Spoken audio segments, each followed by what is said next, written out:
All right, guys, here for another review. This is the first time I've done, I think, a YouTube or Facebook for Third Coast Coffee Roasting Company. This is the company that I've been buying my coffee from the last couple years, probably. They have a really great selection. I can go to their website real quick to kind of give you an idea of what's going on here. They are slowly changing the coffees that are available on their website. I'm assuming as they're like kind of transitioning from, one company to another, one roasting group or bean producer to another, just transitioning out. I went ahead and I got some coffee from the Congo. And one of the things I thought was interesting is it's no longer on the website, which I'm assuming means that they're transitioning away from that into something else. When you go through their website, it's a fair trade, organic, and transitional coffee roasting company. They import directly from small farmers and cooperatives. I get a good sense about being able to order from a company that's on the up and up about where their coffee comes from, the coffee that's available. Those sorts of things make me feel better about being able to purchase from them and pick stuff up. It means that I'm able to get a sense that the people who are growing the beans aren't being abused. That makes sense. I'm finishing up the extraction. I found out when you use a Chemex, which I think is generally called a pour over method. This is now, are you ready? This is an extraction. This is something akin to Breaking Bad. It's how I make my methamphetamine. This is a really great way of brewing coffee. I'll put links down below to the Chemex and these filters. I had somebody on TikTok. I watch a lot of food and various reviews on TikTok, and there was a video where a guy used the Chemex. He talked about it, and I said, "Hey, what's the difference between that and French press?" And he's like, "It's not as muddy as the French press." And I was like, And I got this, and I went full hipster. This is what I call this, because you go full hipster when it's got like little pieces of leather and a bead on it, and you got this. Now you got little special filters for it. I had coffee out of this the first time and was like, wow. Not only because it was very flavorful, but what I noticed most between this and the French press was the textural difference. The excuse me. The French press indeed was much more muddy, whereas the Chemex was a much more clean extraction. It was a much more smooth coffee with all the volatile flavor compounds, but it didn't overwhelm me as far as like its thickness. It still had a full, body and feel, but it wasn't like the French press at all. The first thing I'm going to do here is we're going to go in and smell the beans. I want to do this first.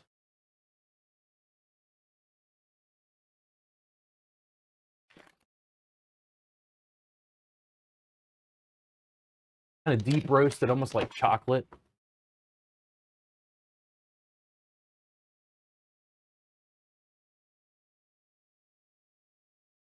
I always wonder how much of the land itself, so how much of the Congo is in this bag.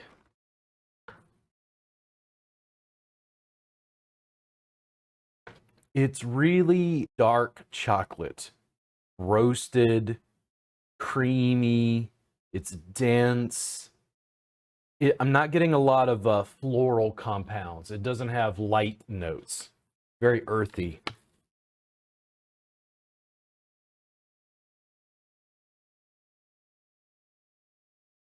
I start to compare it to some of the other coffees I've had from Africa, particularly the ones from Ethiopia, which currently are some of my favorites.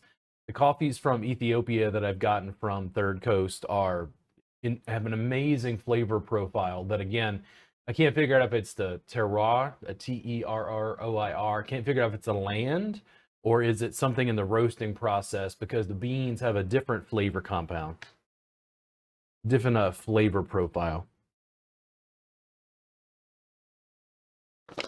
I've noticed that the beans from Central and South America particularly, they're very similar.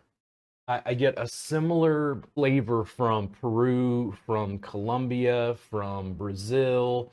It's not a massively distinct, but there's something about those Ethiopian coffees in particular that's really, really good. I'm going to have the coffee on its own, just black, because I want a little bit of the flavor profile just from that. I've got a little bit of cream here that I source. This might be controversial. That I source that is raw, unpasteurized. We can do that here in Texas. We have freedom. Go Texas. Then I will put my creamer in and have my usual cup of coffee. So far, I really like the Congo. I don't know that it's my my favorite, but it might be in the top 5. I don't know. This is the first time I've had it, so we'll get a chance to try it out here. Let me go ahead and pour this, and then see what we got. I'm just gonna snatch my filter here. Make sure not to spill any of this with my limited table space.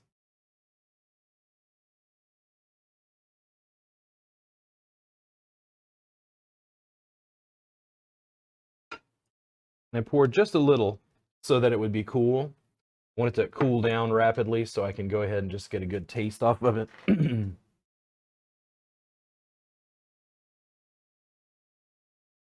I get a sort of acidity. I get a little bit of the flavor profile from the beans alone is different.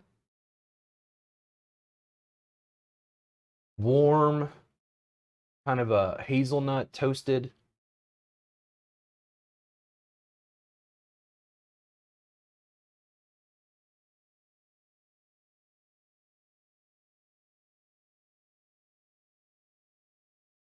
Definitely black coffee. See if it's too hot.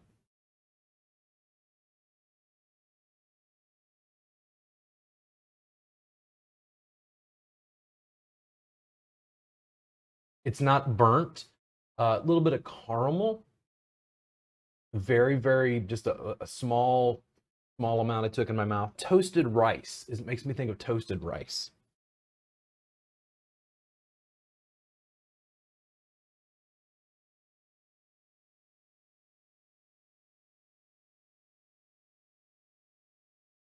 It's got what I think is acidity. There's a little bit of bitter at the tail end, but it's not overwhelming. It's a little bit like green tea to me. And I'm a fan of bitter, actually. I find that interesting. A lot of people talk to me, they don't like green teas or various teas that are unsweetened. I seem to have a little bit of a taste for things that are bitter.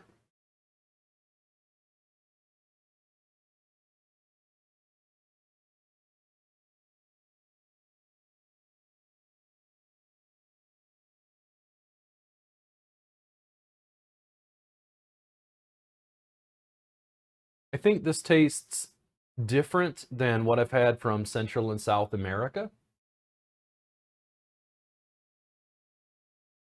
But I think I can tell it's a little bit closer to the Ethiopian coffees, which are so far of Africa are the most distinct that I've had.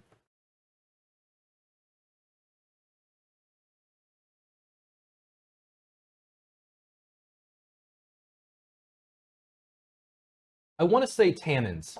I want to say a little bit bitter at the end, but it's black coffee. It's without sweetener. It's not that the coffee itself is in any way burnt or anything like that. I don't know if you guys have had much in the way of like an espresso roast, something extremely, extremely dark, but it's almost like they're over roasting the coffee. The roasting process is other than where the coffee is from, that terroir, I think is how you say it. That's the part that I'm not completely familiar with, and how it affects the coffee is the roasting process and how the beans are treated as they're turned into this tasty beverage. Let me go ahead and pour my standard cup here.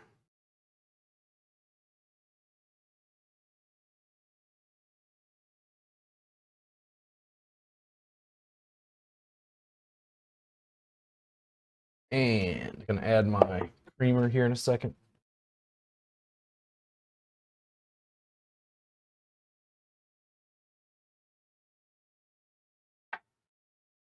I got into having coffee with raw cream. I really like the flavor and texture.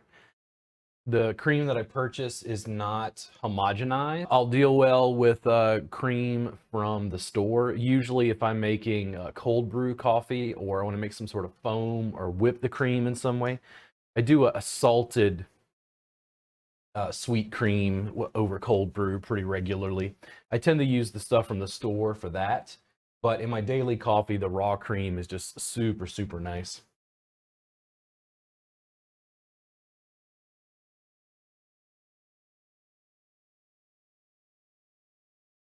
Oh, I love coffee with cream. The cream, of course, adds a thickness. I think it cuts just a little bit of that bitter on the end that I was tasting.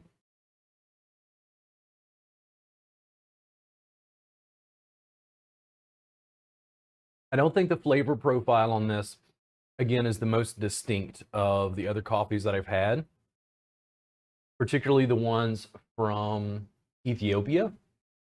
There is a handful of coffees from Central and South America that I really like from the company as well. I'll be going through and buying different bags. I'm interested to see what else they're going to transition to on their company. They were saying here that you can pick the bag and actually trace where the coffee comes from. So when I clicked on that, it pulled up this link right here. So you could actually pull up, information on the coffee that you purchased.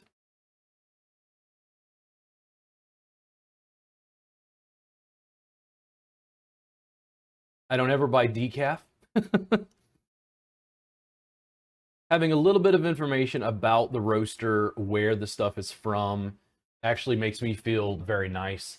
I haven't had a chance to talk with anyone from the company. If you guys see this and you have somebody on who wants to be on a podcast, do sort of a podcast tasting, just let me know. I'm going to continue doing these. I really like expanding out on the video production I've been doing into other avenues. Being able to go through and taste enough coffee to be able to develop tasting notes and have more of a sense of it. I have a greater appreciation for the beans and where it comes from. I don't think you need to be a pro to be able to do this. I literally think you can sit around with friends, make 2 or 3 kinds of coffee, have little samplers and taste it, just to develop the beginnings of a flavor profile.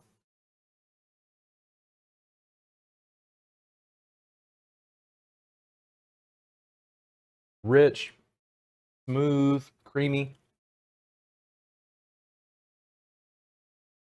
The main difference when I add cream is that little bit of bitterness on the end is dampened. That's the only thing that I noticed, that it's a significant difference.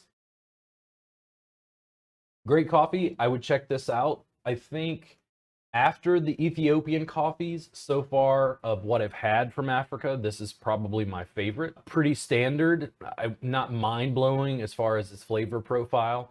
It wasn't like, again, like the Ethiopians. They just had a completely distinct aroma and flavor profile I don't find in the other coffees.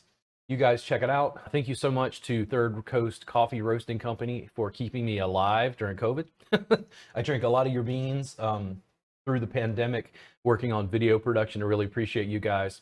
You guys have a great day. And if you have anything that you want me to review, especially anything that's particularly here in Austin, let me know. I'll be happy to grab a bag of coffee beans or whatever liqueur or liquor beer you want and taste test those.